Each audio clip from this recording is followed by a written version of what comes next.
Welcome to HP silk. ನಾನು ಇವತ್ತು show ಮಾಡ್ತಾ ಇರೋದು ಬಂದು ತುಂಬಾನೇ ಡಿಮ್ಯಾಂಡ್ ಇರೋ ಸ್ಯಾರೀಸ್, ತುಂಬಾ ಕಸ್ಟಮರ್ ರಿಕ್ವೆಸ್ಟ್ ಮಾಡ್ತಾ ಇದ್ರಿ. ಇದು ಪ್ರೈಸಸ್ ಬಂದು ನಿಮ್ಗೆ ಓನ್ಲಿ 299 ರುಪೀಸ್ ಸ್ಯಾರೀಸ್. ತುಂಬಾ ಜನ ಕಸ್ಟಮರ್ ಕೇಳಿದ್ರಿ, ಮತ್ತೆ ರೀಸ್ಟಾಕ್ ಮಾಡಿದೀವಿ. ಸೂಪರ್ ಆಗಿದೆ. ಅದ್ರಲ್ಲಂತೂ ಕ್ಲಾತ್ ಅಂತೂ ನಿಜವಾಗ್ಲೂ ನಿಮ್ ಕೈ ಬಂದ್ ಸೇರಿದ್ರೆ ಫುಲ್ ಖುಷಿ ಆಗ್ಬಿಡ್ತೀರಾ. ಫುಲ್ ಸಾಫ್ಟ್ ಬರುತ್ತೆ, ಶಿಫಾನ್ ಕ್ಲಾತ್ ಅಲ್ಲಿ ವಿತ್ ಕುಚ್ಚು ಕೂಡ ಇರುತ್ತೆ. ಆಲ್ ಓವರ್ ಫುಲ್ ಕೂಡ ನಿಮ್ಗೆ ಸಿಲ್ವರ್ ಸ್ಟೋನ್ ಕೂಡ ಕೊಟ್ಟಿದ್ದಾರೆ. ಒಂದು ಓಪನ್ ಮಾಡಿ ಕೂಡ ತೋರಿಸ್ತೀನಿ ಫಸ್ಟ್ ನಿಮ್ಗೆ ಯಾವ ತರ ಬರುತ್ತೆ ಅನ್ನೋದು. ವಾವ್, ನೋಡ್ತಿರ್ಬೋದು ನಿಮ್ಗೆ ಫುಲ್ ಲೈನ್ಸ್ ಫುಲ್ ನಿಮ್ಗೆ ಸಿಲ್ವರ್ ಅಲ್ಲಿ ಕೊಟ್ಟಿದ್ದಾರೆ. ಸೂಪರ್ ಆಗಿದೆ. ಅದ್ರಲ್ಲೂ ಆ ಪ್ರೈಸ್ ಗಂತೂ 299 ರುಪೀಸ್ ಕಂತ ನಿಜವಾಗ್ಲೂ ಸೂಪರ್ ಆಗಿರುತ್ತೆ.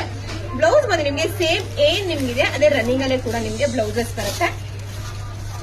ಇರಲ್ಲ ಸೇಮ್ ರನ್ನಿಂಗ್ ಅಲ್ಲೇ ಬ್ಲೌಸ್ ಬರುತ್ತೆ ನಿಮ್ಗೆ ವಿತ್ ಬಾರ್ಡರ್ ಗೆ ನಿಮ್ಗೆ ಬಂದು ಸಿಲ್ವರ್ ಜರಿ ವರ್ಕ್ ಇರುತ್ತೆ. ಇದ್ರಲ್ಲಿ ಒಂದೊಂದಾಗಿ ಕಲರ್ ನ ಶೋ ಮಾಡ್ಕೊಂಡು ಬರ್ತೀನಿ, ಬನ್ನಿ ನೋಡ್ಕೊಂಡು ಬನ್ನ. ಬಟ್ ಬೇಗ ಸ್ಕ್ರೀನ್ ಶಾಟ್ ಮಾಡಿ ಬುಕಿಂಗ್ ಮಾಡ್ಕೊಳ್ಳಿ. ಇದೆಲ್ಲ ಬಂದು ಲಿಮಿಟೆಡ್ ಸ್ಟಾಕ್ ಮಾತ್ರ ಬಂದಿದೆ. ಅಪ್ಪ ಏನ್ ಸಕ್ಕತ್ತಾಗಿದೆ ಅಂತೀರಾ. ಕ್ಲಾತ್ ಸೂಪರ್ ಆಗಿದೆ. ಅಂದ್ರೆ 299 ರುಪೀಸ್ಗೆ ಈ ಕ್ಲಾತ್ ಬಂದಿದೆ ಅಂತಂದ್ರೆ ನನ್ಗೇನೆ ಶಾಕ್ ಆಗುತ್ತೆ, ಅಷ್ಟು ಚೆನ್ನಾಗಿದೆ. ಇದ್ರಲ್ಲಿ ಯಾವ ಕಲರ್ಸ್ ಬೇಕೋ ಅದನ್ನ ಸ್ಕ್ರೀನ್ ಶಾಟ್ ಮಾಡಿ ಸ್ಕ್ರೀನ್ ಬರ್ಗೆ ವಾಟ್ಸ್ಆಪ್ ಮಾಡಿ. ಇದೆಲ್ಲ ಬಂದು ಲಿಮಿಟೆಡ್ ಸ್ಟಾಕ್ ಬಂದಿದೆ. ಬೇಗ ಸ್ಕ್ರೀನ್ ಶಾಟ್ ಮಾಡಿ ಬುಕಿಂಗ್ ಮಾಡ್ಕೊಳ್ಳಿ. Thank you.